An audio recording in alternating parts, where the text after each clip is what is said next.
Jerry is fine.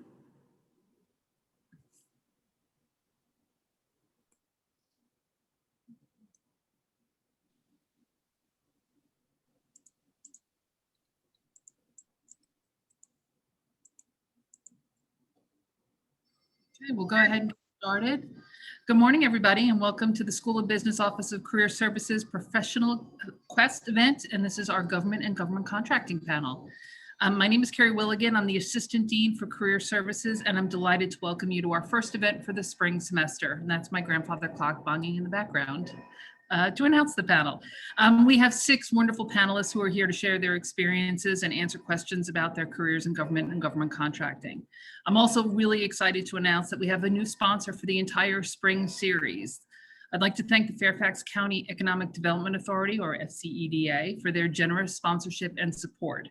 You're going to hear from FCED in a moment, but I want to thank them once again for their very generous support.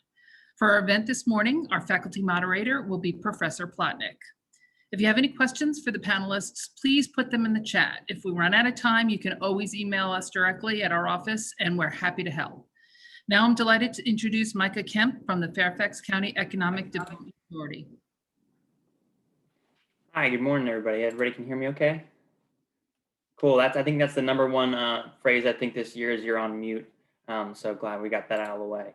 I'd just like to say thank you all for being here. I don't imagine folks, when you signed up for your studies at GMU School of Business, that it would include Zoom networking, but thank you for being here and kudos to you for making the effort. I would like to thank everybody at George Mason for having the Fairfax EDA and myself here. We're proud to have over half a dozen Mason grads and even an adjunct professor on our staff. Our partnerships with George Mason School of Business, the Center for Government Contracting, and others are crucial to the work that we do in connecting with businesses, creating new jobs in the region, and honestly preparing the region's workforce for working in Northern Virginia. Having the largest 4-year university in the state right here in Fairfax and the quality of its graduates is a huge reason why Northern Virginia has the economy that it does. So thank you again for having us be a part of this series. As I mentioned, my name is Micah Kemp. I'm the National Business Investment Manager focused on government contracting and IT with the FCEDA. We exist to expand the tax base in Fairfax by recruiting new businesses to the county and assisting existing companies in their growth.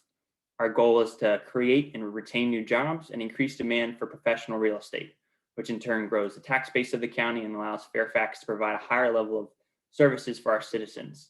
While FCDA is fully funded by Fairfax County and governed by a board, we operate more similarly to a business development department you'd find in the private sector.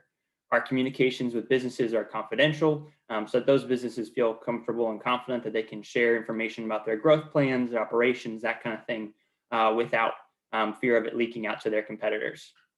Our staff is about 40 folks deep and contractors. We have operations all over the world in California, the UK, Germany, Israel, India, Korea. I think that's all of them. We've got a pretty big impact for having the crew that we do.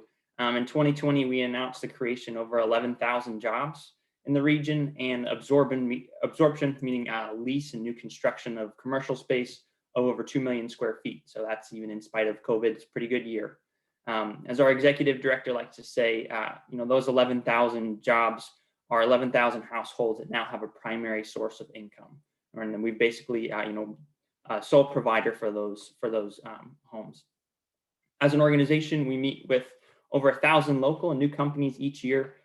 This year with Zoom and Microsoft Teams and whatever strange other webinar requests we've gotten with those that still abide. So in those meetings, we get to know companies, build relationships, and talk through the tools that we have access to that can help companies grow.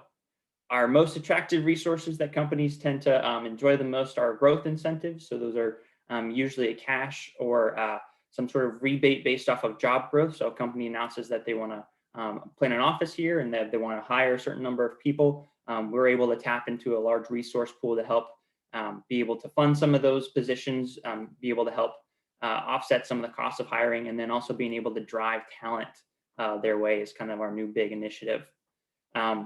We also offer communications and promotion assistance and help finding real estate and then connections to our network.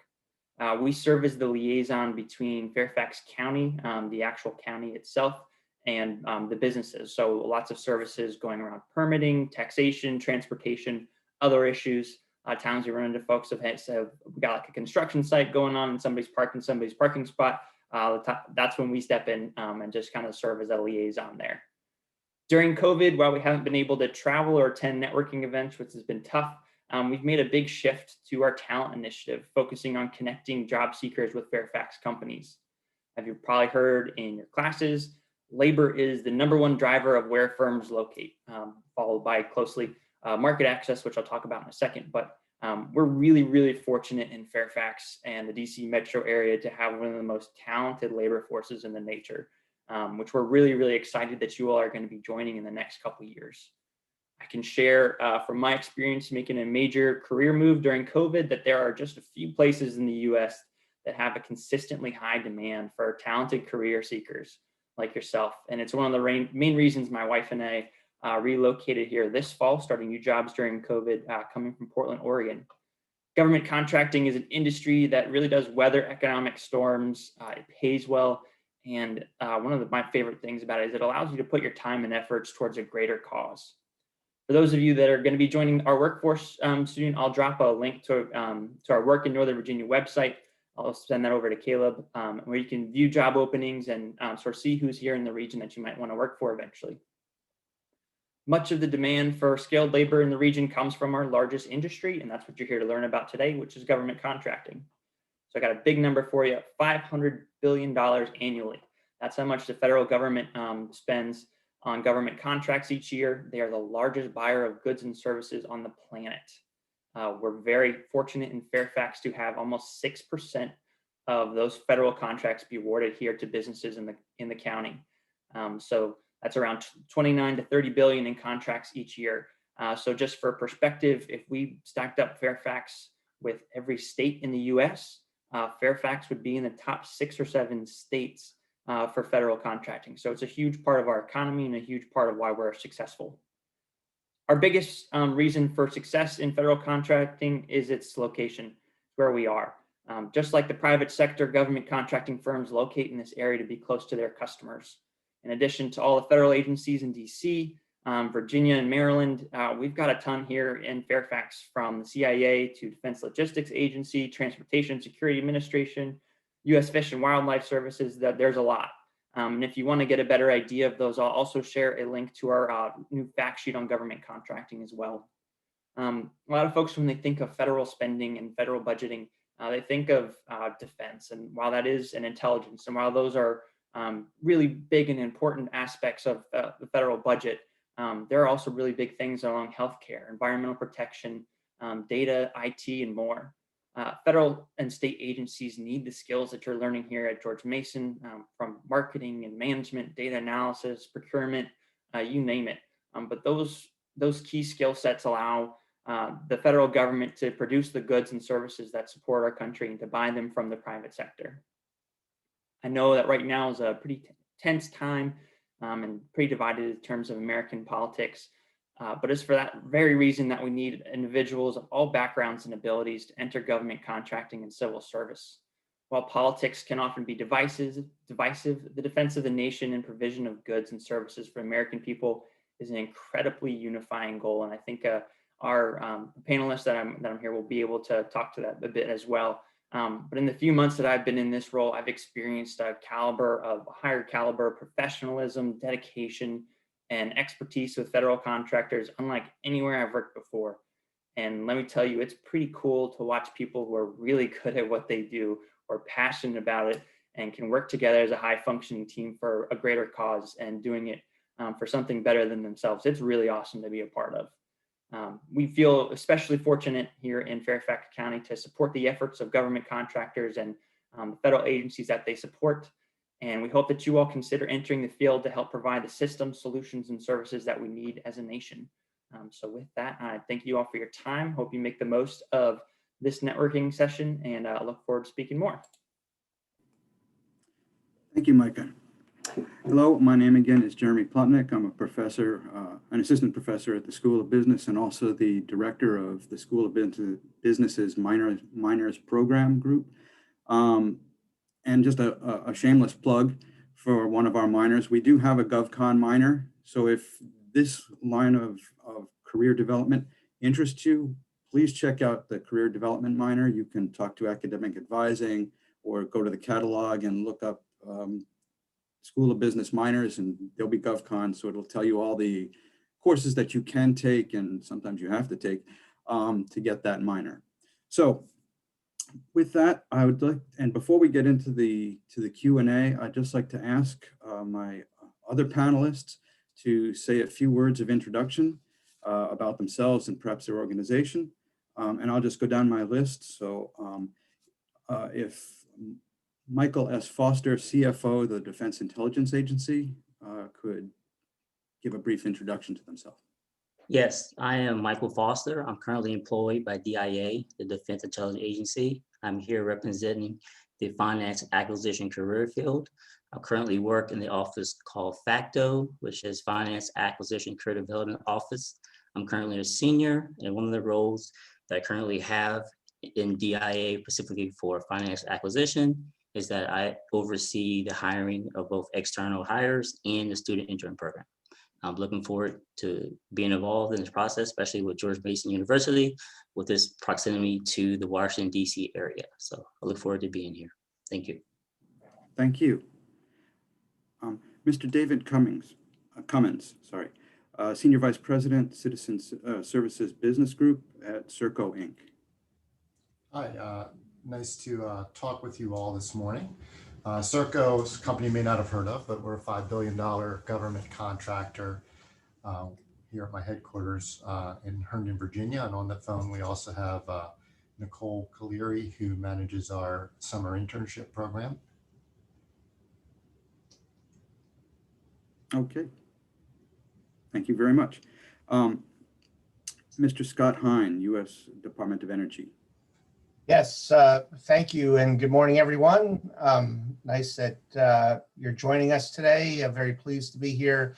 Scott Hine, Department of Energy, work within the CFO's office as the Deputy Director of IT. The Department of Energy is a $40 billion cabinet level agency.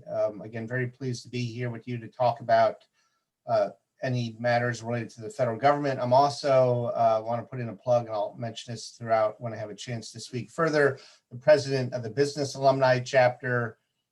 So I look forward to each and every one of you once you graduate, if not even sooner, to getting engaged and partnering with the Business Alumni Chapter as we're trying to create a stronger relationship with the School of Business students. And I'm very pleased to be here again. Thank you. Thank you. Ms. Sylvia Wendell, Senior Consultant, U.S. Federal Group, CGI, Inc.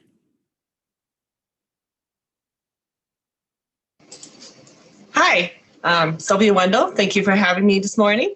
I'm a senior consultant with CGI Federal, as you know. For most of you, if you're not in the area, you just go up 66. Our headquarters for the federal building is right there.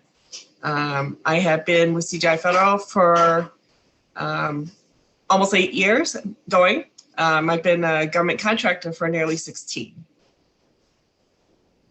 Thank you very much. And Ms. Reba Rizvi, Senior Associate Federal Audit Group, KPMG. Hi, my name is Reba Rizvi. I am a Senior Associate in KPMG's Federal Audit Practice. I actually started with them in 2018 after doing my internship. And I usually just serve federal agencies and performing their financial statement audits. I just wanted to let you guys know that we do have externships, internships, and full-time opportunities available. We're also doing a lot of virtual events with George Mason. So if you are interested, you can click on the link that Caleb will be posting, and our KPMG University recruiter will be in touch with you. Okay, thank you very much. Just a word to our audience. If you would like to ask specific questions, please feel free to enter them into the chat. If you would like to ensure that they are directed to a particular panelist, please note that also in the chat. Otherwise, the questions will be just open to the floor and any and all panelists can comment on them. So at this point, let me just start by asking a general question, actually two questions. and this is to anybody on the panel who would like to take a stab at it. Why do students typically select this career field in terms of GovCon or government service? And more specifically, what drew you to this field? So anybody can start off if you like, or I'll be like in class and I'll call you. Well, I can start out. Oh, I actually kind of fell into it. I graduated from George Mason back in 1999. I actually graduated from New Century College with a specialization in finance, with the goal of being a financial analyst kind of off Wall Street. I didn't want to move to New York. I exited and got a job as a financial analyst. I realized it was actually kind of boring. It was copying spreadsheets every single month. And it was just like, really, this needs how much work? So I would automate the process and I automate myself out of jobs the first few years. And then I learned that financial systems was a huge thing. And, you know, as we modernized the government, you would be amazed how endless the work is, and you'll never be bored. Versus like the private industry, you can automate yourself out of job, and they're pretty high tech, and after a while, they don't need someone to modernize any more systems. Okay, thank you. Scott, you wanted to say something? yeah, I was going to say thank you. And I graduated from the School of Business a number of years ago, 1985, and I grew up in a military family and knew I was going to go right into the military. So I joined as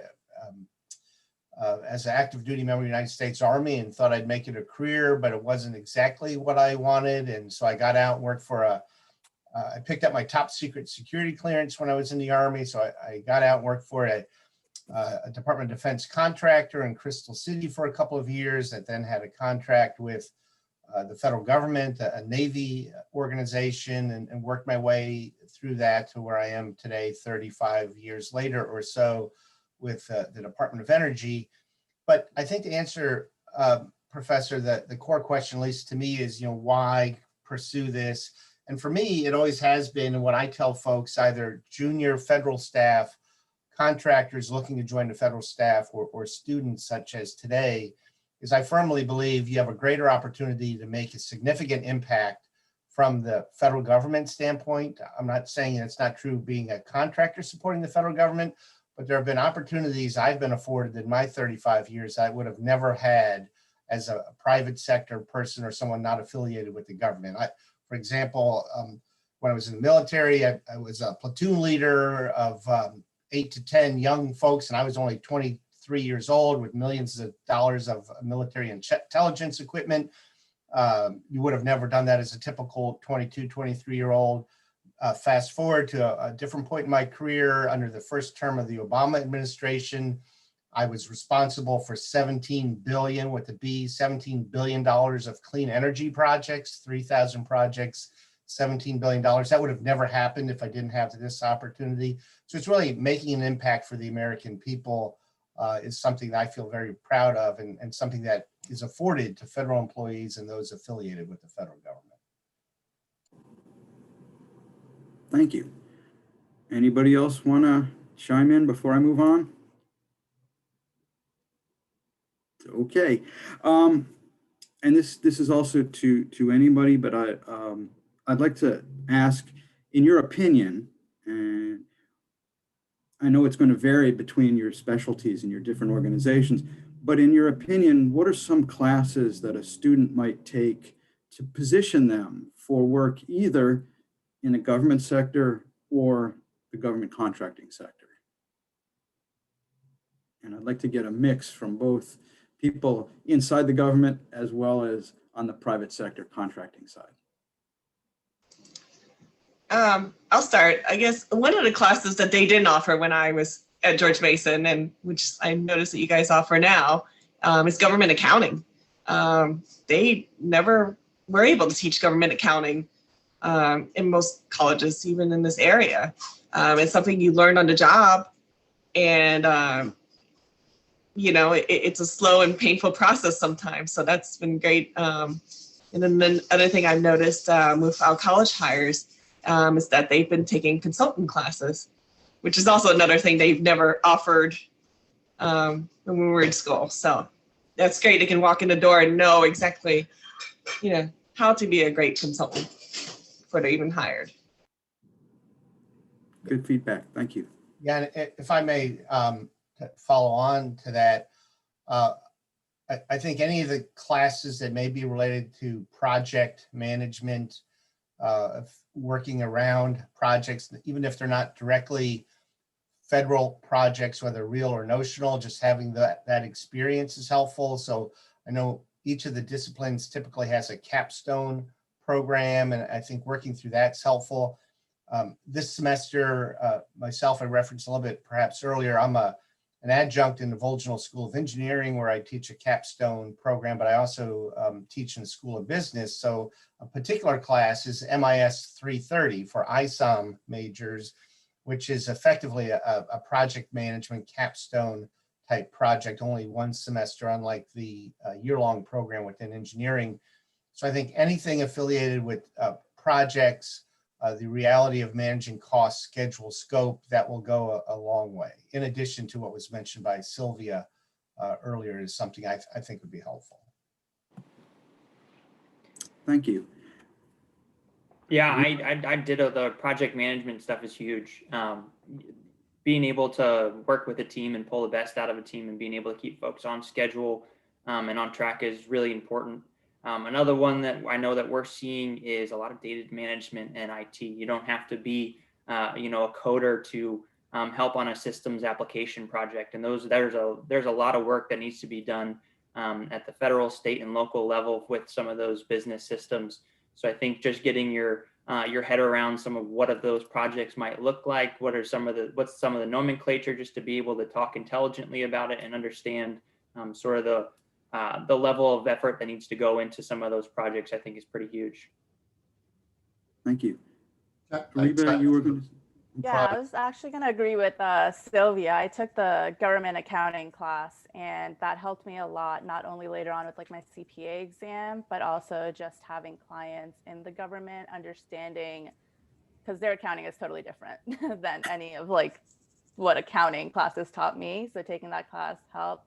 And then also I don't know if they're offering like any Excel specific courses. They did have like accounting, which they used to teach us like Access, which I feel like if they could kind of incorporate more Excel or like other technology, that would be more applicable to like nowadays. I have yet to have a client that like uses Access, but like knowing that it's good, like knowing how it works and how like, smaller companies can use it. But I think anything that students can take to like really brush up their Excel skills would also be good. Thank you. I agree.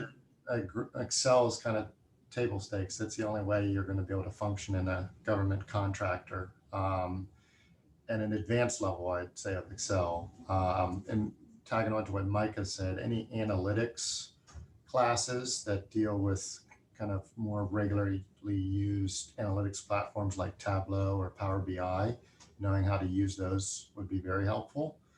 And I'd throw in just basic contract law as worth taking a class on that. Thank you.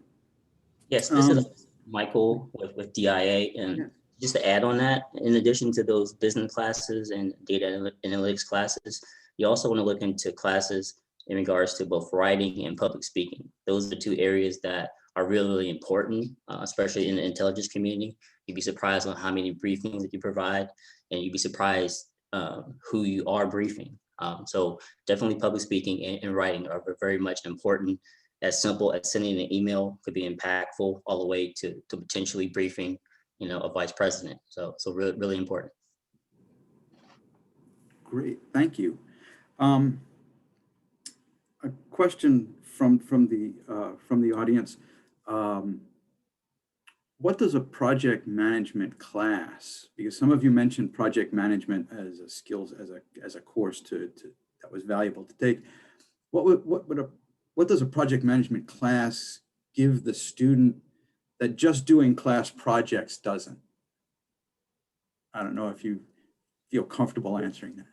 Well, I'll take a shot at, again, the two classes that I'm teaching within the George Mason, again, one's from Volginal, one's from School of Business, but, and I'm a project management professional, PMP certification through the Project Management Institutes. I've been doing this for close to 30 years on highly complex R&D research and development, weapons systems, and now corporate IT systems within the Department of Energy. When I say large, some of these are billion-dollar projects. So again, it's all relative, but relatively large.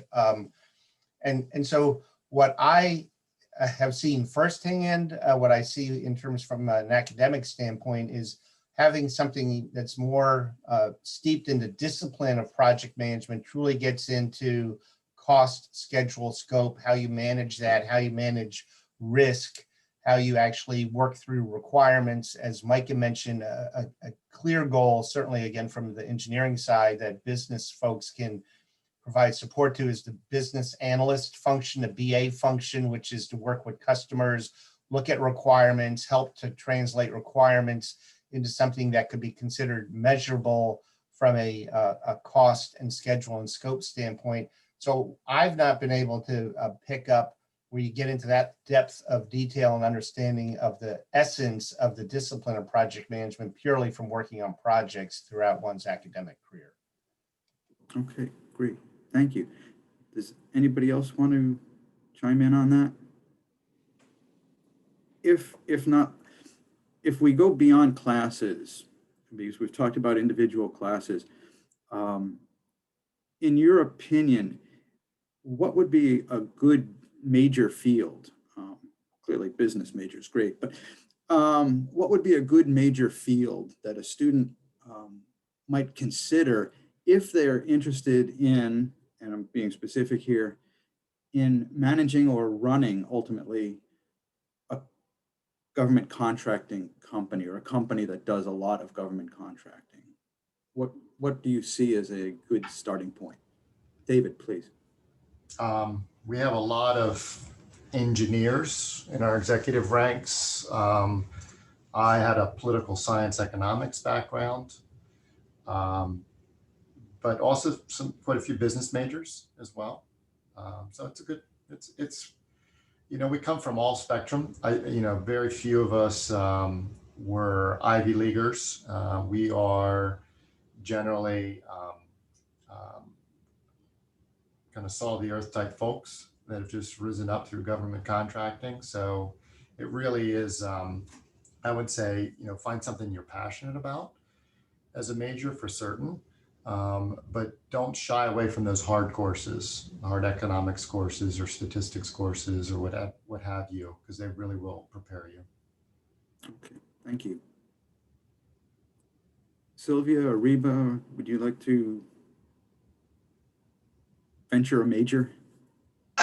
So it's funny, I echo David's sentiments. There's no certain major. Like, for example, our president of CGI Federal, he was a former programmer.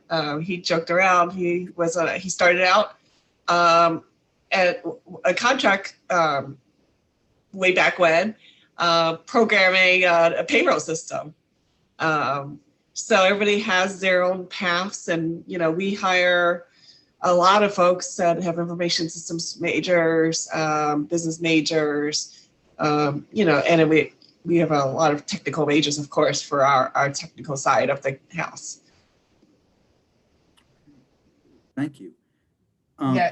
Sorry, Jeremy, if I may, and I agree certainly with David and Sylvia. I don't think there's any one particular major or discipline that better or best aligns with leading or playing a key role from the federal contracting space or as a federal employee.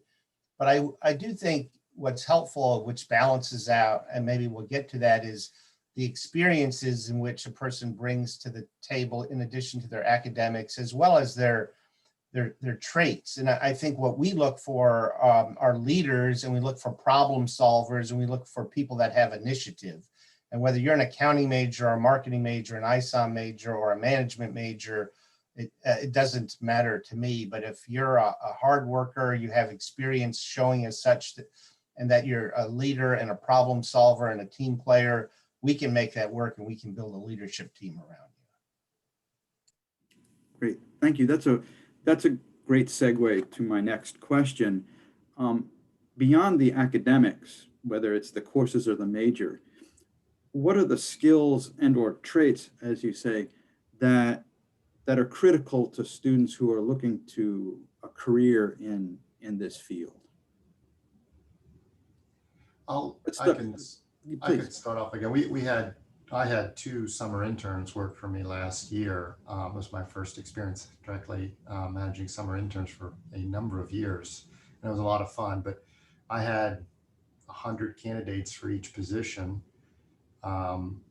And it was difficult to figure out, how do I sort through all these resumes? So I just kind of, for better or worse, I used a couple things. I looked at GPA. So I looked for someone with a really high GPA.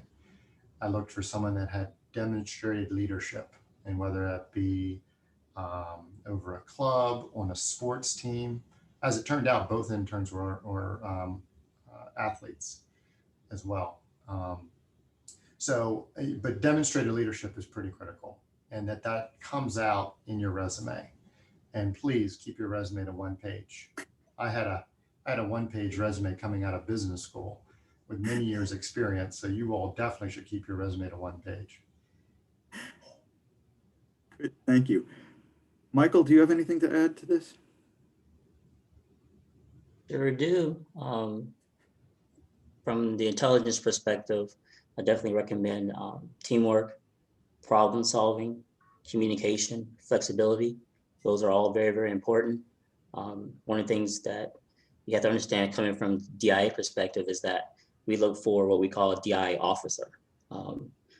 In the past, you may think or believe that being a government worker, you're going to come in and sit at the same desk for 20, 30 years and do the same job. That's not the case with DIA. DIA wants well-rounded officers. They're going to encourage you to be an expert in something, and then they also want you to be an expert in something else throughout your career. So definitely teamwork, problem solving, communication, flexibility, and overall being a leader. And it's really, really important for DIA. And those are some of the things that we look for. With me overseeing finance acquisition, hiring for both external employees and for interns, I'm actually doing the recruitment for our different vacancies. I'm the one looking at the resumes and stuff. So it's really important that you get a good feel of the candidate to be able to give them an opportunity to interview. And then once they do interview, you want to try to display those skills so that you have an opportunity to work for DIA. Thank you. I Ariba, will add, yeah, I was going to add and stress the importance of communications. I think a lot of, especially coming out of college, it's really scary to go into like interviews for like jobs or even internships. Trust me, like I was recently there, and now being at a company, like they actually do want to hear your opinion. So as long as you have like an appropriate way of like communicating your thoughts or like what you've encountered, like senior management will listen. So I would say communication is huge, and also time management, especially like working from home. You really lose track of time, and it's important to like kind of monitor yourself and like your progress on that. So I would stress those 2 as well. great, thank you. If I can just add on to what a couple of folks have said, thank you. In terms of leadership and initiative, I know that some of the same descriptors I provided. I did just want to offer up to the students, oftentimes, again, as David had mentioned and Reba and others, that it's going to be hard at times to differentiate yourself when you're applying for an internship because there's hundreds upon hundreds that come in. I know in the past I've looked at some that students have applied even for unpaid volunteer internships with the federal government. I had over 800 candidates, and there was no way you could, no matter how much filtering you tried to apply, you were never going to find that perfect candidate. You were just trying to manage it a little bit. But I know it is difficult period to get internships, and certainly during this time, but I did just want to make an offer and a plug out there. Again, one thing we're doing with the Business Alumni Chapter, which I'm the president of, we've created a student leadership advisory board. It's open to all School of Business students. So we're doing this intentionally to afford students the opportunity to show initiative and display leadership and to get some experience working with alums, not just in the GovCon space, but across any number of technology domains. And so if anybody's interested in, from a student standpoint, to learning more, participating, please let Carrie or Caleb or myself know. We'll make sure we get that information out to everybody. Thank you. Sylvia, Micah, do you have? Yeah. So I like to, I'll plug in for CGI Federal. Okay. So we hire a lot of college students, and we actually hire a lot from George Mason. We have a huge college, what we call the college apprentice program, Capm for short. Basically, it's like an extension of your college education. We basically hire about 60, 65 college hires at a time. We train them on our product, and basically end of the 6 weeks to, while the clearances are waiting. I'm sure some of these folks will tell you how long clearances can take in the DC area, even worse during COVID, of course. But we train them on our product, and they're actually, resolving tickets that actually exist. They're not doing any fake work here. And so by the time their clearance is ready, they're ready to be on our account team, working as though they've been at the company for a while. And so as part of that, I actually help a lot to interview. I do like a lot of times second round interviews with a lot of the college hires. And I've actually been impressed with the caliber of students that we get from all the schools in the area. And especially George Mason, of course. I'm actually, I'm just amazed. I'm like, oh, I want to go back to college. You guys are doing some really cool stuff. But when I hire these folks, or make my decision on these folks, I sit there and think, do I want to work with this person? I'm a subject matter expert for the company, and so I set up our junior folks. Our junior folks do most of the legwork. I'm dabbled in multiple projects at any time. Sometimes I've got to get a project in, and I can only give 10 hours in the whole entire month. So obviously our junior folks are doing my legwork. So I'm depending on them to really know what they're doing. I'm able to give them minimal instruction, and they're able to run with it. So, and that's the kind of person I'm looking for when I'm interviewing. I'm like, are they analytical? As one of my coworkers said, you can't train the analytical. They're either analytical or not. And some folks, that's fine. Getting into the weeds of an issue, it's just not their thing. And that's okay with that. There's a place for them as well in government contracting. But I'm looking for someone who can run with me and really shine and make our team shine. Great, thank you. Yeah, I did a bit of what Sylvia said on some of those soft skills, like building relationships. While it's pretty tough during COVID, that's a huge part, especially if you're in a contracting realm and working on developing those contracts with federal agencies and contract officers, all that kind of stuff. Being able just to sit down and have a conversation with somebody where you can speak as a person and share some of your personality, but also remain professional and be able to purposely build your network, I think is another important thing. So right now, leveraging stuff like LinkedIn and all these digital things, I know it's tough, but you're learning a good skill set now. So like one thing that I always really appreciate is folks that are willing to, be very present here in the interaction. Is pretty huge. I think it comes off when you're interacting with somebody.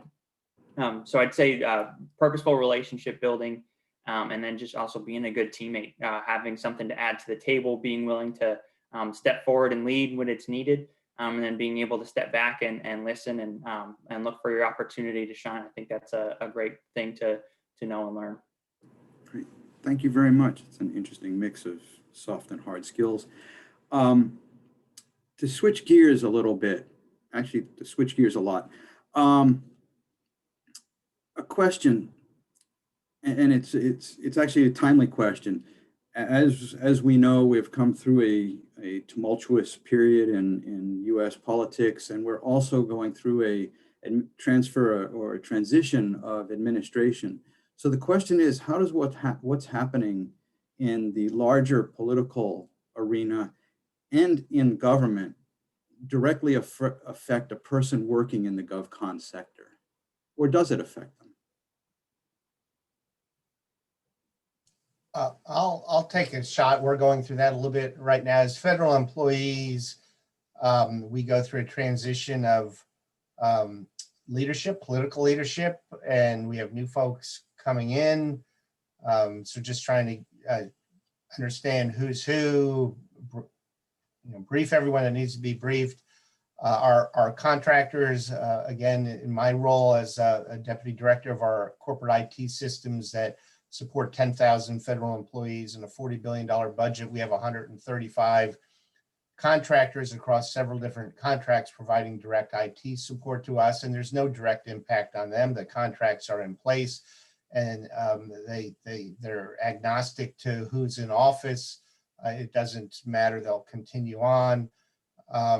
Certainly there are things that occur that perhaps were priorities of a prior administration or a prior Secretary of Energy or a prior CFO who's a chief financial officer who's a political appointee. And then when new folks come in, their priorities have to be addressed, and perhaps we go through different changes in terms of direction when contracts end, but we do not, at least I've not seen in my 35 years, not that it doesn't happen, I'm not saying that, but we're not terminating contracts for convenience just because there's a change in administration or change in a political priority, because typically those contracts are put in place for some type of O&M, operations and maintenance related or ongoing type of support. If it's a key initiative from a prior administration, oftentimes those are fully funded up front, and I don't want to get into the kind of the tricky parts there, but I wouldn't think folks have to worry too much about it, but it's a reality. It certainly is a reality, just to be mindful of it.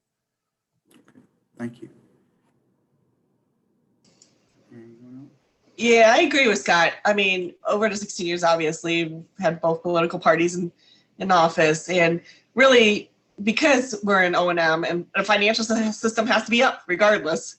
It's got to be up, 24/7. Really, contracts regarding that really don't change. Sometimes you'll see an extra, change in some kind of funding rule, very minor, but the work's always there. Great, thank you. Switching back, there's a wide range of certifications that students can go for either as through their programs or on their own. Are there any certifications that you would recommend that they look for? And these can be technology or in terms of some sort of management certifications. Are there any certifications that would help them look better at an entry level or as a candidate? I think Scott had mentioned PMP. We value that very highly at our company, and we push a lot of our employees through the PMP certification.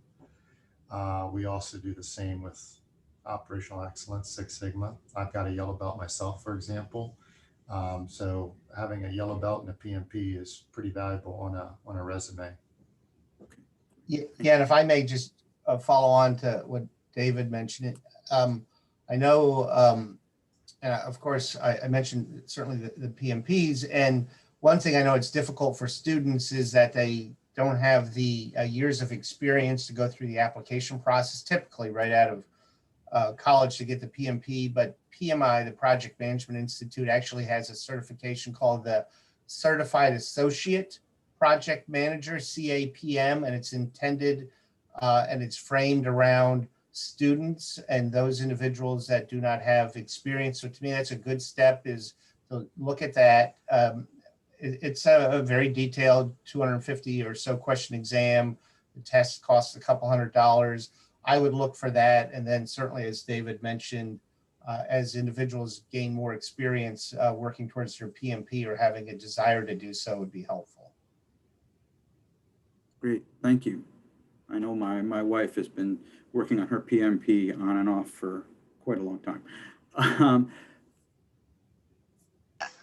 I liked it. Please. So I don't follow along. I'm grateful for project managers. I always joke around. I really don't like managing projects. I'm grateful I can barely manage myself. I'm more of like an expert path, detail oriented. But one of the greatest things in financial system arena is the certified government financial manager. Also similar to the PMP, you kind of need a couple years experience, but being in, if you join the AGA, there's like a student membership, I believe. And I think it's free if I'm not mistaken. But the CGFM, it's a intense test. It's 3 books. Actually, the 3 books are actually in the background of mine. It takes I used my binders as my laptop riser for many years, just because they were just so thick. They're 3-4 inches a book. Basically, all your government finance, government accounting, local and federal, is part of that test. It's intense. We did boot camp. It's a couple $100 each test. You do it in a secure space, et cetera, et cetera. But it's, like most certifications in the government, it's one of the valued ones. Thank you. Thank So you. with DIA, you have to get certification through Department of Defense. So it's going to require you to get a financial management certification or a DOE certification. So when you do come on board with DIA, you will have 2 years to get your level 1, level 2, or level 3 certification, along with some other requirements. But yeah, those are the 2 requirements that you have. Thank you. Going off of what Sylvia said for the CGFM, don't graduate college and try to pay out of that from your own pockets, because companies will pay for that. So that's more of like a professional certification you can be pursuing while you're working full time. And then if you are trying to go in like the audit, like federal audit, like the contracting side of it, then yeah, I would also focus on your CPA. Okay, thank you. One of the members of the audience is interested in one of the maybe softer skills, but how do you handle stress? And 2 types of stress in particular. For the people on the government contracting side, how do you handle the stress of a contract coming to an end, perhaps without a new contract in the pipeline?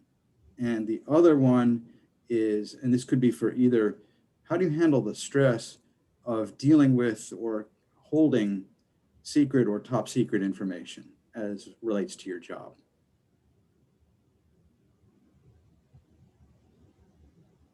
Anyone? I can speak to more the second half of that question, being a federal contractor.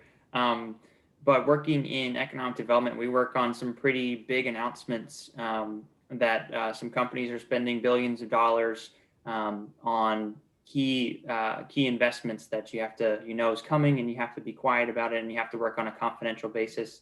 Honestly, once you're in the industry and you're working with folks, it becomes pretty normal that there's sort of an understated non-disclosure conversation that you just get used to, that things that you just can't talk about work. You can talk in vague third person things that might be going on, but as far as getting specific on things, even though you get excited, and that definitely happens, but you do get used to just being able to internalize some of that and have work be work, and have an outlet that's totally different where you can get your mind off of it. So whether that's, playing Halo in the evenings or something, whatever you have to do, I think it's important to be able to separate sort of your business and professional stress, to have something that you're actively doing that can help you take your mind totally off what you're doing, so that you don't obsess over it. So it happens to everybody, but once in my experience, once you're in it, it's not so much of an issue. Yeah, and if I could follow on to Micah's, I had my top secret security clearance for over 30 years from the time I was in the Army until just a few years ago at the Department of Energy, where I no longer worked on highly classified material and worked in environments where you had to be polygraphed before starting a job. You had random drug testing where you'd have to pull your hard drive out of your computer and lock it up every night, and there was no speaker phones. It's the whole a SCIF environment, sensitive compartmented information facility environment. And when I'd go on travel, I couldn't tell my wife where I was going or where I was staying when I was active duty Army, and I'd go out in the field and be gone for a month and a half. She had no idea, nobody does, where I went or what I was doing. I just would come back and be a little dirty, and you work through it. And I think it's just, as Mike was mentioning, you find some outlet to work your way through it. And people expect, once they have a general sense of what you're doing, not to ask those questions, or you figure out a way how to deflect it. And the first question, I know that was more from the government contractor side, not the federal side, but I could just offer, we're going through that right now. We have our O&M contract has been recompeted. This is the one I mentioned earlier, which had upwards of 130 folks on it. A new player actually was selected. There was a protest by the incumbent that went to GAO. The protest was overruled. Then the incumbent filed a federal lawsuit. And so we're going through that right now.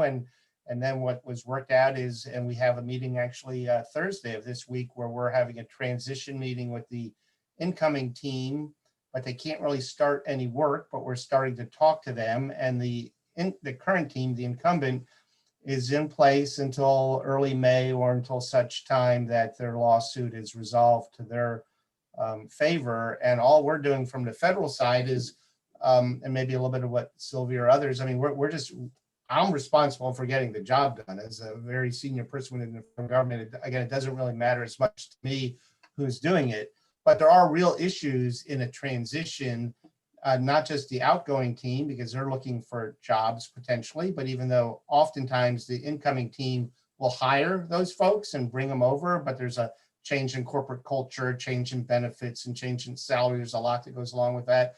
There's also, from a federal standpoint, we lose a lot of the knowledge management. And our schedules in terms of project management, they don't change. We still have to get upgrades to systems done by a particular date. It doesn't matter who's doing the work.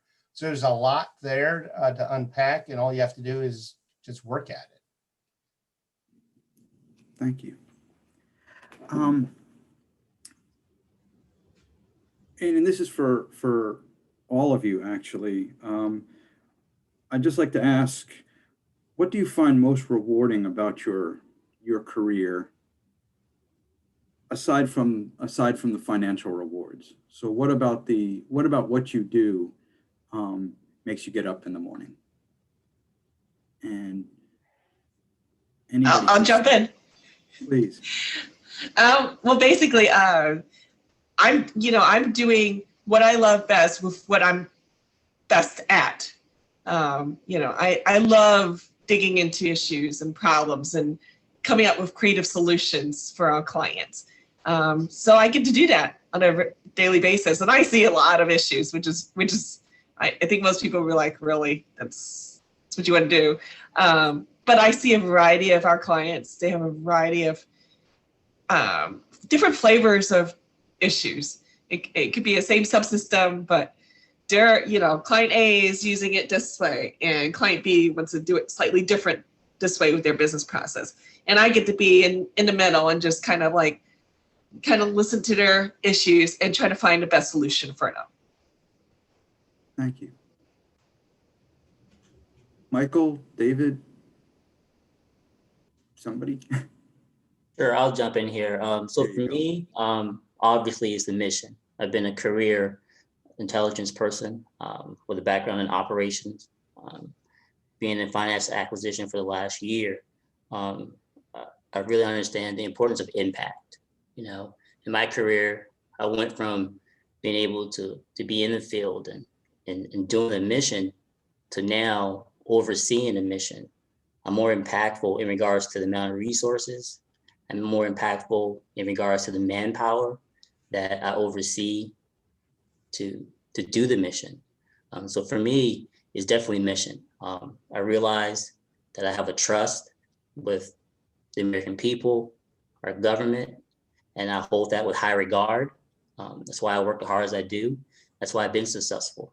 I wouldn't be where I am at a young age if I didn't have certain values. So for me, it's obviously mission. Like I said, I grew up military family. I grew up overseas, spoke different languages. So for me, that transition worked out. So, and I tell people, not everybody can be a DIA officer or a CIA officer or NSA officer. So what we do is very, very important. I hold that with utmost value and trust. So that's why I execute my job day to day. And that's why I look for the right people. So for me, I really enjoy doing the recruitment and the hiring because I tell people I need help. You know, the country needs help. I need the right people. So I go from doing mission, being in the field, to making sure that I can hire the right people that DIA can be successful. So for me, it's mission. Thank you. David? Yeah, I mean, I think coming out of college, I think all of us wanted to make an impact. And I'm sure that's true for you all as well. And sometimes you think, well, I've got to go work for a nonprofit or do something like that to really make an impact. But you can make an impact even in a corporation like Serco, and you can do very impactful programs that can help citizens around the globe. You know, in my group, we manage the back office for ACA. So we help those, for example, that are unemployed get medical insurance from the federal government. We manage the federal retirement savings account, or the federal thrift, the 401k, if you will, for federal employees. So we are, even in a corporate context, interacting directly with citizens and helping them directly.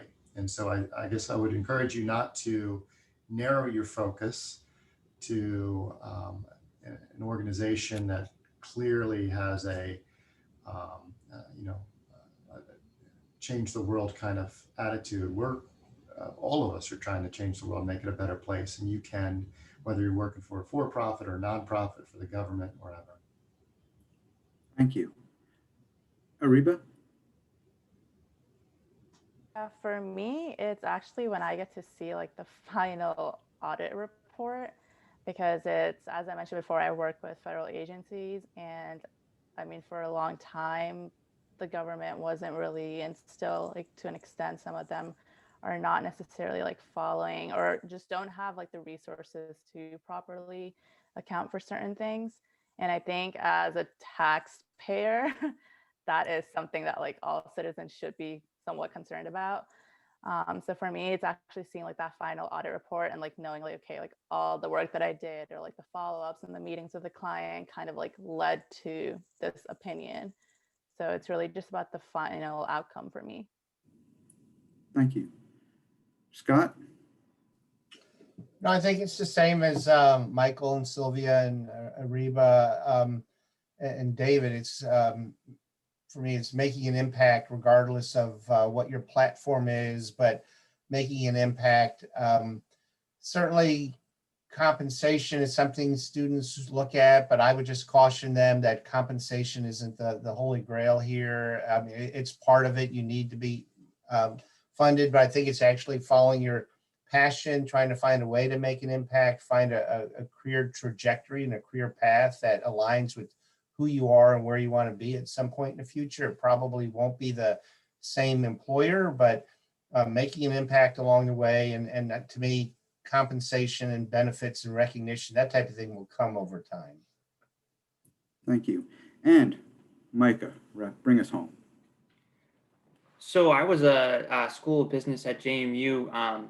That's where I studied an undergrad for a while, and I just couldn't see myself getting behind a product or going to work behind for a big four accounting firm. That just wasn't quite for me. And so I would echo what everybody said is the mission is pretty awesome.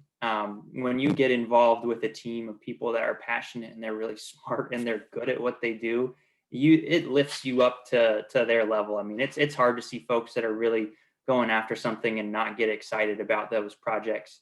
So in our world in economic development, our mission is to create jobs and help businesses succeed. And we see a very tangible impact. So right now, when you go through Tyson's and you see a new office building going up, that's going to be where, 1,000 people that have families at home to feed.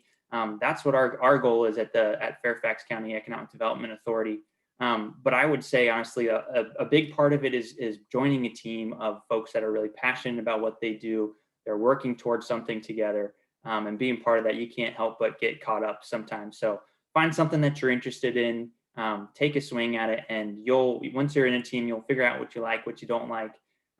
But you'll learn skills along the way that you can carry with you to take you to what's next for you. And I'm sure you'll get caught up in doing something that you're really interested in. It kind of happens naturally and organically. So best of luck. Thank you very much. And thank you to all of our panelists. I am shocked that it's already 12:02 by my clock and our time is up. So again, thank you to all of our panelists. Micah, thank you to you and the Fairfax County Economic Development Authority. Thanks to the GMU School of Business Careers Center for organizing these professional quests. And if for their information, please go to the GMU School of Business website and find career services, and you can get updates on what they're up to. And thank you to all of you in the audience for taking your time to be here with us this morning rather. Thank you very much. Have a great day. Thank you, everyone. Thanks.